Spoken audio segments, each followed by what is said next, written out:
Dans l'épisode d'aujourd'hui, je vais parler de gestion d'énergie.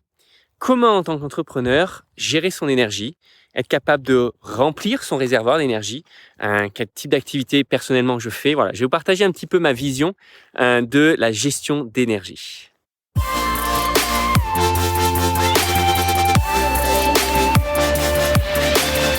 Bonjour à tous. Alors, gérer son énergie, c'est quelque chose qu'on apprend en étant entrepreneur, en travaillant des nuits quasiment blanches quand on fait des start-up week-ends, par exemple.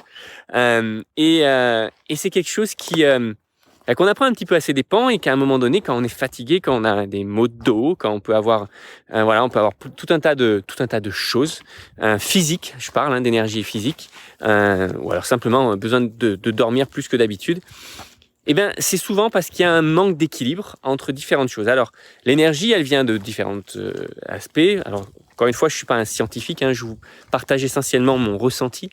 L'énergie vient évidemment du sommeil, vient également de la manière dont on s'alimente, et va venir également d'un niveau de passion et de plaisir dans ce que l'on fait. Et si on a un certain niveau de plaisir dans ce qu'on fait, on va être capable d'en faire beaucoup plus que si jamais on ne l'avait pas. Et typiquement, en tant qu'entrepreneur et en tant que quelqu'un qui cherche toujours, en tant que personne qui cherche toujours à se surpasser, j'aime allier plaisir avec efficacité, avec mon travail. Et pour cela, évidemment, j'utilise des outils de type yoga, de type méditation qui me permettent en même temps de reposer mon esprit et en même temps parfois d'avoir de nouvelles idées. Le sport est également un super outil que j'utilise de manière toutes les semaines. Je fais du sport de manière régulière et c'est quasiment travailler en fait. Faire ce type d'activité-là, noter quelque chose quand on est en train de courir, avoir une nouvelle idée, etc. Et ça m'arrive. Les meilleures idées m'arrivent vraiment quand je suis à l'extérieur, quand je suis en train de faire quelque chose qui n'est pas forcément être devant une feuille blanche en disant tiens, je vais avoir ma prochaine nouvelle bonne idée. Donc, le niveau d'énergie est essentiel et c'est d'ailleurs pour ça que ce matin, par exemple, je suis parti en haut d'une montagne et j'ai travaillé du haut de cette montagne avec mon iPad à écrire un maximum de contenu pour la semaine à venir, pour m'assurer que j'allie le plaisir, je démarre la semaine avec une très belle énergie et en même temps, je suis efficace et en même temps, c'est un environnement qui m'apporte une certaine créativité, une bien meilleure créativité que ce que je peux avoir à mon bureau ou à mon studio.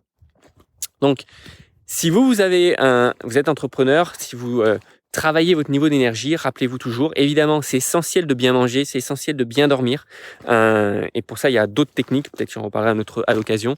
Mais faites-vous plaisir, faites des choses qui vous apportent de la passion, qui vous excitent d'une certaine manière. Et c'est de cette manière-là que vous pouvez monter votre niveau d'énergie et être capable de déplacer des montagnes plus que ce que vous feriez en temps normal. Voilà, j'espère que ça peut vous aider. Faites-vous plaisir, c'est vraiment l'essentiel. Et essayez d'allier un maximum efficacité. Quel environnement pourrait vous faire plaisir, dans lequel vous pourriez travailler et va vous recharger vos batteries. Et en même temps, ce n'est pas juste se dire on va marcher pour marcher, ou on se met en haut de la montagne pour en haut de la montagne. Non, il y a certaines activités avec les outils qu'on a aujourd'hui qui peuvent être faits de n'importe où. Regardez, je suis en train de marcher en montagne avec mon smartphone et en même temps, je suis en train d'enregistrer un podcast et une vidéo. Et ça me fait plaisir. Et en plus de ça, c'est efficace. Et en plus de ça, peut-être que ça pourra vous aider. Voilà, je vous souhaite une très belle journée et je vous dis à très vite pour le prochain épisode.